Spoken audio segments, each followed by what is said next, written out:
별이 되게 하소서. 고난이 꽃이 되고 별이 되게 하소서.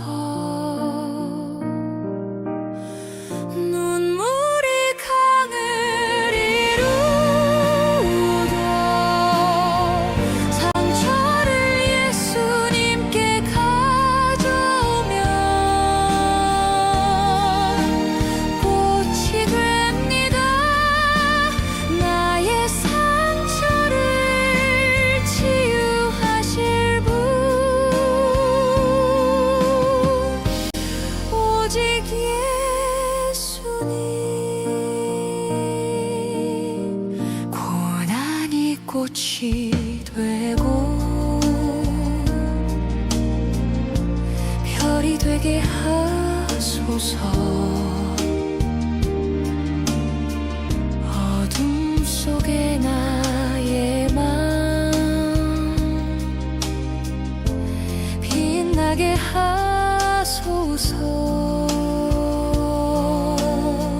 눈물이 강을 이루어 상처를 예수님께 가져오면 꽃이 됩니다. 나의 상처를 치유하실 분, 오직 예수님. 작은 씨앗 같은 고난 새 생명 되게 하소서. 주님의 손길 아래 기적이 되게 하소서.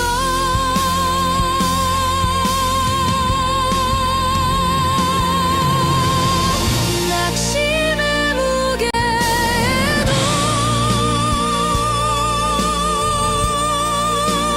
꿈은 살아나 바람이 거칠어도 숨은 멈추지 않아. 고난이 꽃이 되고 별이 되게 하소서.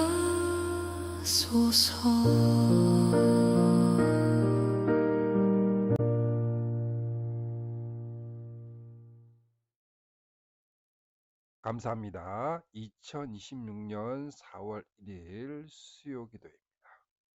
사랑하는 주님의 자녀에게 주시는 말씀은 두 길 사이에서 들려오는 지혜의 외침입니다.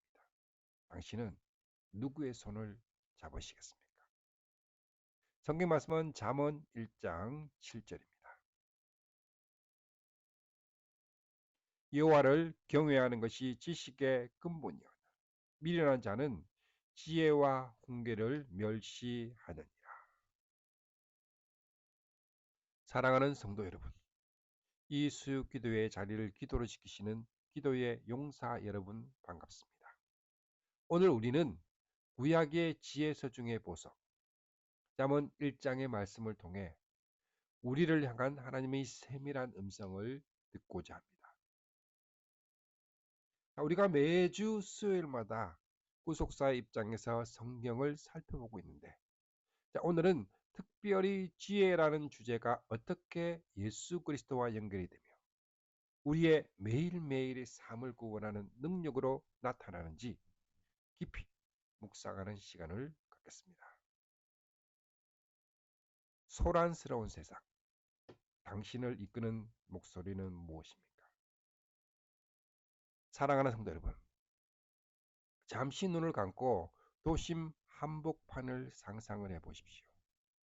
수많은 빌딩 숲 사이로 자동차 경적 소리가 울리고 사람들은 무언가에 쫓기듯 바쁘게 걸음을 재촉합니다.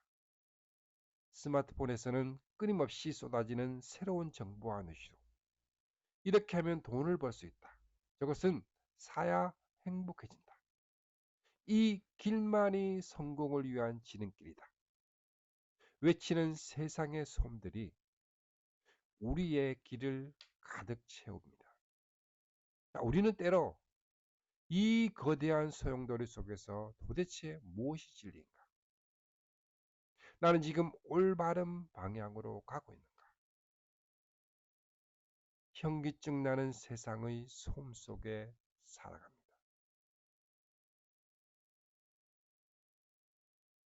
바로 그때 이 소란스러운 광장의 한복판에서 혹은 어두운 골목길 어귀에서 누군가 목청을 높여 부르는 소리가 들립니다. 그것은 차갑고 냉정한 철학자의 목소리가 아닙니다. 집을 나간 아들이 돌아오기만 기다리며 문 밖을 서성이는 아버지의 간절한 목소리입니다. 자, 오늘 우리가 펼친 잠언 1장은 바로 그 아버지의 목소리로 시작이 됩니다. 내 아들아, 내 아들아. 이 부르짖음은 단순히 솔로몬이 자신의 육신적 아들에게 주는 가르침을 넘어섭니다. 이것은 에덴 동산에서 선악과를 따먹고 지혜의 근본을 잃어버린 채 죄의 숲속을 헤매는 인류를 향해 아담아, 아담아, 내가 어디 있느냐 찾으시는 하나님 아버지의 구속사적 초청입니다. 세상은 우리에게 더 똑똑해지라고, 더 교활해지라고 말을 하지만 하나님은 오늘 잠언을 통해서 여호와를 경외하는 것이 지식의 시작이라고 선포를 하십니다. 이 거룩한 초청 앞에서 우리는 스스로에게 세 가지의 질문을 던져야 합니다. 첫째로, 여러분의 하루를 지배하는 가장 큰 목소리는 무엇입니까? 아침에 눈을 뜨고 잠들 때까지 여러분의 선택을 이끄는 것은 하나님의 말씀입니까? 아니면 세상의 성공 방식이나 사람들의 평가입니까? 둘째로, 우리는 잠언을 단순한 처세술로 대하고 있지 않습니까? 이 말씀을 단순히 착하게 사는 법을 적은 격언집으로 보고 있습니까? 아니면 죽음의 길에서 생명의 길로 우리를 건져내시는 하나님의 구원 요청으로 듣고 있습니까? 세 번째로, 지금 여러분이 서 있는 그 길은 어디로 향하고 있습니까? 겉보기에는 화려하고 빨라 보이지만 결국은 멸망으로 향하는 악인의 길입니까? 아니면 좁고 협착하지만 생명으로 인도하는 지혜의 길입니까? 오늘 이 시간 잠언 1장을 통해 이 질문들에 대한 해답을 구속사의 빛 아래서 찾아보겠습니다. 그럼 첫 번째로, 지혜의 근본, 관계의 회복입니다. 잠언 1장은 다윗의 아들 이스라엘 왕 솔로몬의 잠언이라는 표제로 시작을 합니다. 자, 우리는 먼저 이 저자의 권위에 주목을 해야 합니다. 솔로몬은 단순히 똑똑한 왕이 아니었습니다. 구속사적인 맥락에서 볼 때 다윗의 아들이라는 호칭은 하나님께서 다윗에게 언약하신 영원한 왕위를 이을 자, 곧 장차 오실 메시아 예수 그리스도를 예표하는 인물입니다. 그러므로 잠언은 단순한 인간의 지혜가 아니라 우리의 참된 왕이신 그리스도께서 그의 백성에게 주시는 왕의 교서이자 사랑의 편지입니다. 자, 본문 7절은 잠언 전체의 대주제이자 핵심 명제를 선포합니다. 잠언 1장 7절에 여호와를 경외하는 것은 지식의 근본이언을 합니다. 여기서 우리는 지혜와 훈계의 차이를 이해해야 합니다. 자, 성경적 관점에서 지혜가 하나님을 아는 진리라면 훈계는 진리를 따르는 삶입니다. 하나님을 아는 지적 인식이 선행되어야만 비로소 바른 삶의 행함이 나올 수 있다는 논리입니다. 자, 그렇다면 왜 여호와를 경외함이 모든 것의 시작일까요? 경외는 단순한 공포가 아닙니다. 이는 하나님의 거룩하심과 위대하심 앞에서 피조물이 갖는 공경심이자 거룩한 두려움입니다. 자, 잠언에는 여호와라는 호칭이 무려 87번이나 등장을 합니다. 여호와는 언약의 이름이며 애굽의 종되었던 자들을 구속하신 구원의 하나님을 나타내는 이름입니다. 따라서 여호와를 경외한다는 것은 나를 구원하신 하나님과의 관계가 회복이 되었음을 고백하는 신앙의 행위입니다. 지혜는 하나님과의 관계를 회복하고 구원의 하나님을 인정하는 것입니다. 반면 7절 하반절에 미련한 자는 지혜와 훈계를 멸시하느니라. 미련한 자는 지능이 낮은 사람이 아닙니다. 하나님과의 이 관계가 단절이 되어 본질적인 생명의 근원을 외면하고 눈앞에 하루살이 같은 그 삶만을 추구하는 불신자를 의미합니다. 그들은 구원의 하나님을 인정하지 않기에 참된 지식의 첫 단추, 그 첫 단추조차 꿰지 못한 자들입니다. 사랑하는 성도 여러분, 이것은 매우 중요한 논리적 결과를 우리에게 보여주고 있습니다. 세상은 많이 배워야 지혜롭다 말하지만 성경은 하나님을 경외하지 않는 모든 지식은 껍데기일 뿐이다 선언합니다. 예수 그리스도는 하나님의 지혜요 능력이십니다. 그러므로 예수님을 알지 못하고 세상의 박사가 되는 것보다 비록 배움이 짧아도 예수님을 경외하는 것이 진짜 지혜의 근본입니다.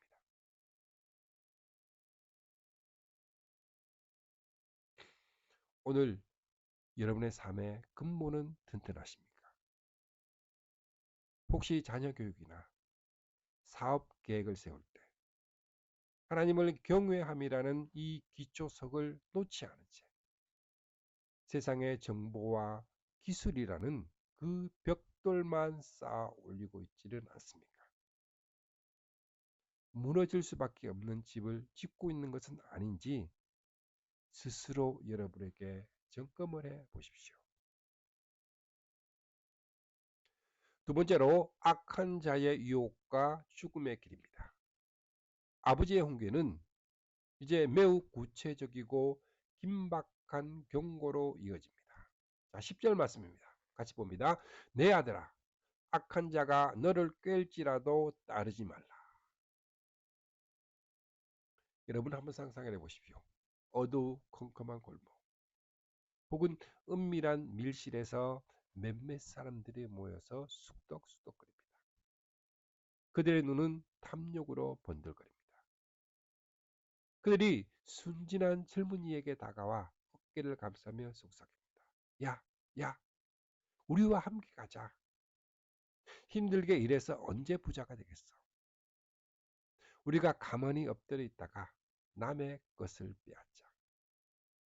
우리가 온갖 보화를 얻고 우리 집에 가득가득 채울 수 있어.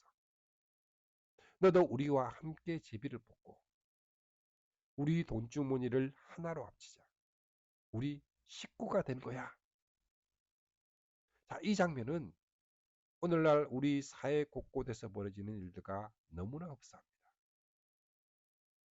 이번 한 번만 눈을 감으면 큰 돈을 만들 수 있어. 남들도 다 그렇게 해. 정직하게 살면 너만 손해야. 우리 라인에 서야 성공을 해.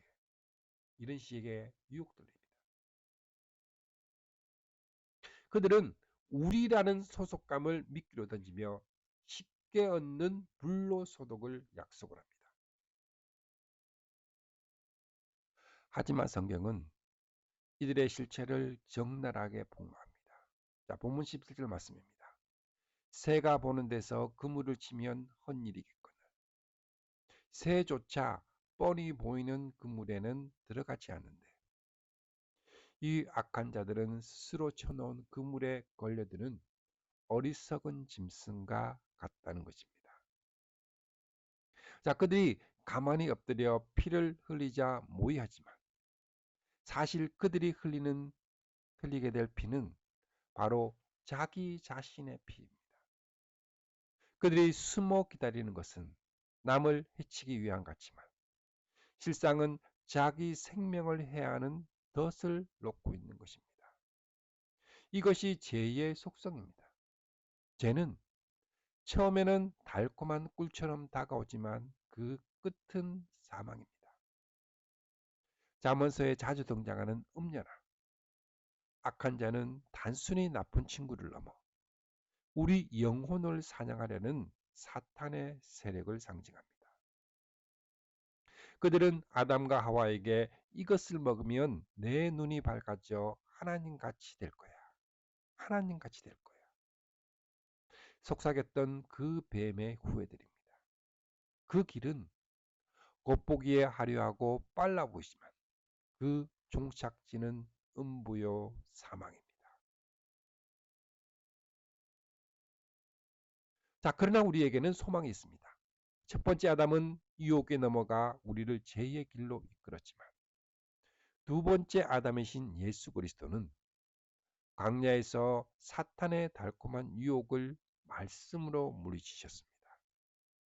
사람이 떡으로만 살 것이 아니요 하나님의 입으로부터 나오는 모든 말씀으로 살 것이라. 우리가 악한 자의 꾀를 따르지 않고 죄인의 길에 서지 않을 수 있는 유일한 힘, 그 힘은 바로 우리 안에 계신 예수 그리스도의 생명에 있습니다. 최근 여러분에게 다가온 달콤한 제안은 무엇이었습니까? 남들도 다 하니까 괜찮다. 이번 딱 한 번만이라는 그 생각으로 타협하려 했던 적은 없습니까? 그 제안 뒤에 숨겨진 자기 생명을 잃게 하는 덫을 영적인 눈으로 간파하고 계십니까?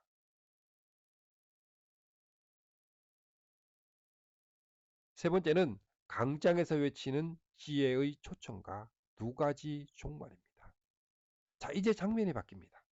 은밀한 골목길에서 벗어나 사람들이 가장 많이 모이는 강장과 길거리, 성문 오기로 나아갑니다. 그곳에서 지혜가 소리를 높여 외치고 있습니다. 마치 복음 전도자가 학성기를 들고 외치듯 지혜는 다급하게 부르짖습니다. 자, 잠언 1장 22절입니다. 같이 봅니다. 너희 어리석은 자들은 어리석음을 좋아하며 거만한 자들은 거만을 기뻐하며 미련한 자들은 지식을 미워하나 어느 때까지 하겠느냐. 사람들은 길을 막고 지나갑니다. 바쁘다는 핑계로 듣기 싫다는 표정으로 지혜의 외침을 외면합니다. 하지만 지혜는 멈추지 않습니다. 왜냐하면 지금 돌이키지 않으면 닥쳐올 재앙이 너무나 끔찍함을 알기 때문입니다. 지혜의 목소리에는 안타까움과 눈물이 섞여 있습니다. 나의 책망을 듣고 돌이키라. 보라, 내가 나의 영을 너희에게 부어주며 내 말을 너희에게 보이리라. 여기서 우리는 놀라운 구속사의 비밀을 발견합니다. 자, 23절에 보면 보라 나의 영을 너희에게 부어주며 예수 그리스도의 약속이 나옵니다. 구약시대에 누가 감히 자신의 영을 사람들에게 부어주겠다 말할 수 있겠습니까? 이것은 솔로몬 개인의 말이 될 수 없습니다. 이것은 장차 오셔서 우리에게 성령을 부어주실 예수 그리스도의 예언적인 선포입니다.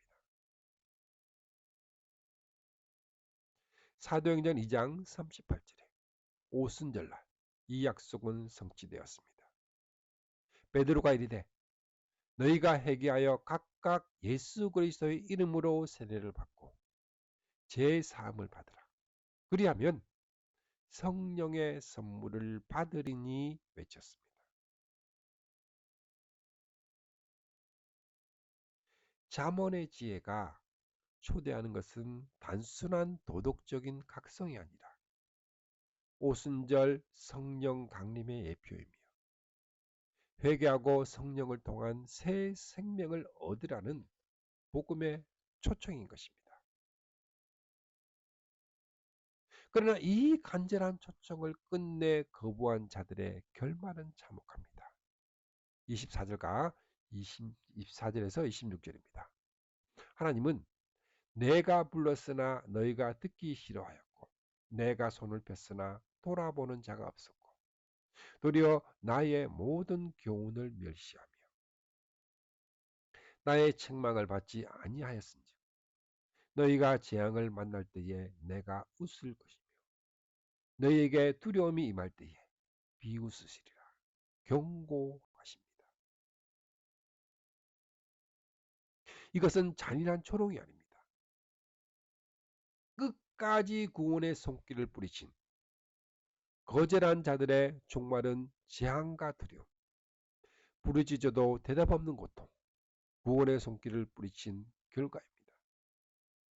그날에는 아무리 부르짖어도 응답이 없을 것입니다. 이것이 지옥의 고통입니다. 반면 33절은 우리에게 놀라운 약속을 주고 있습니다. 같이 봅니다. 오직 내 말을 듣는 자는 평안히 살며 재앙에 두려움이 없이 안전하리라. 여기서 내 말을 듣는 자는 예수 그리스도의 말씀을 듣고 믿는 자입니다. 세상이 흔들리고 재앙의 강풍이 불어 닥쳐도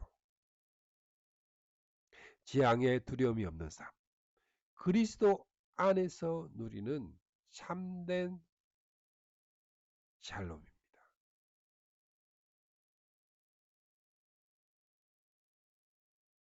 지금 이 순간 성령님께서 여러분의 양심에 호소하시는 책망의 소리가 있습니까?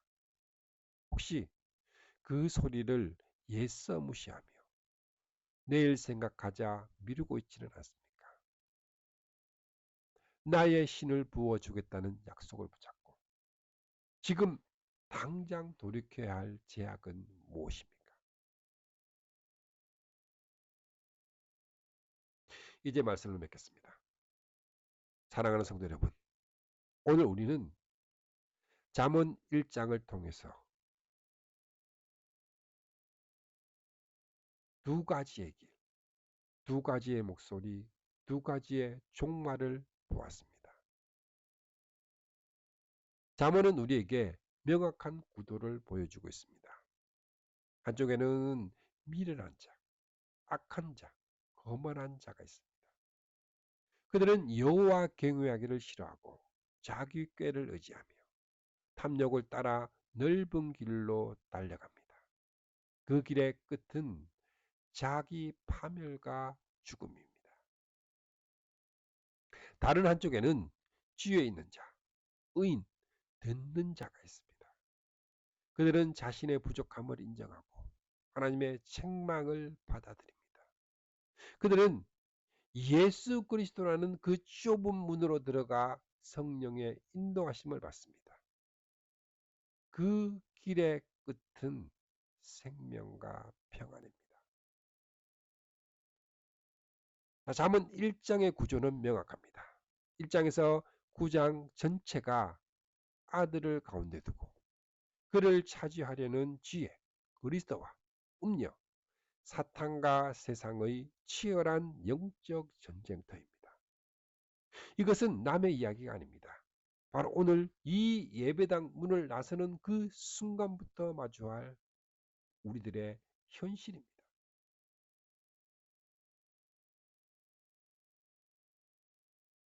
구속사는 멀리 있는 신학 이론이 아닙니다. 하나님께서 예수 그리스도를 통해 우리에게 손을 내미시고 내 아들아, 내 아들아, 제발 그 죽음의 길에서 돌이키라 호소하시는 현재 진행형의 사랑입니다.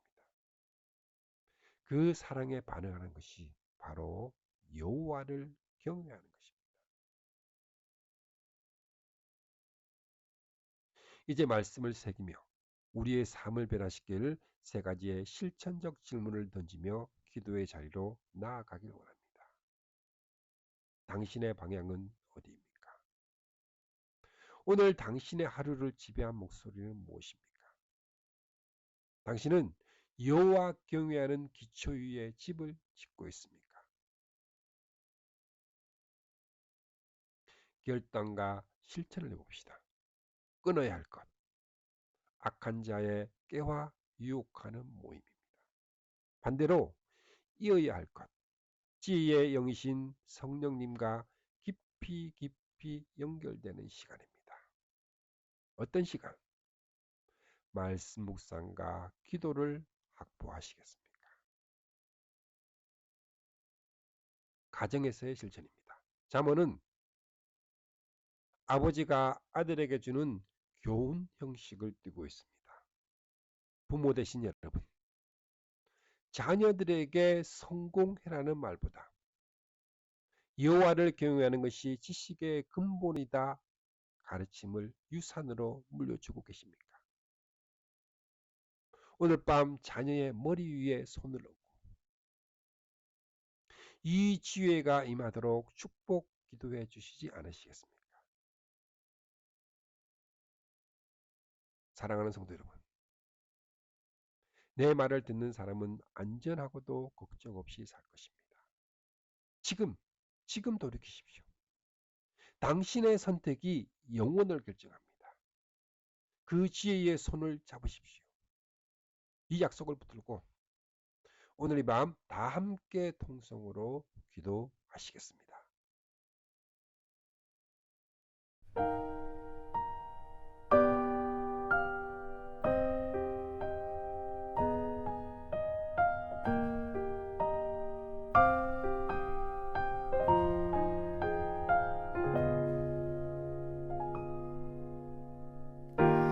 그분의 뜻대로 날 이끄시네. 그분의 뜻대로 날 만드시네. 그분의 계획에 날 맡겨드리네. 그분의 시간을 난 기다리네. 그의 뜻대로 날 인도하시네. 그의 뜻대로 나를 세워 주시네.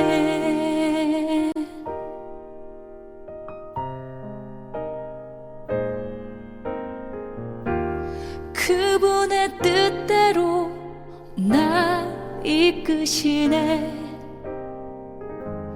그분의 뜻대로 날 만드시네. 그분의 계획에 날 맡겨드리네. 그분의 시간을 난 기다리네. 그의 그의 뜻대로 나 인도하시네.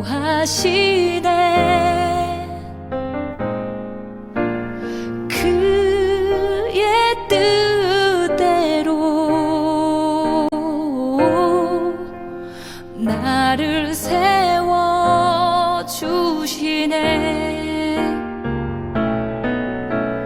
그의 뜻대로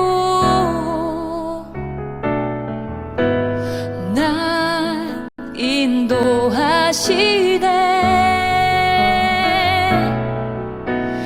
그의 뜻대로 나를 세워주시네.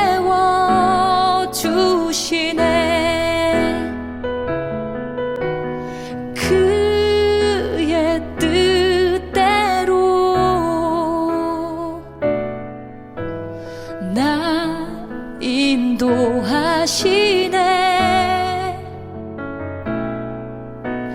그의 뜻대로 나를 세워주시네.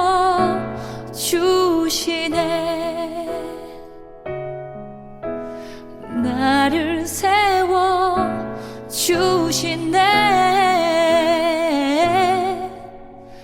나를 세워주시네.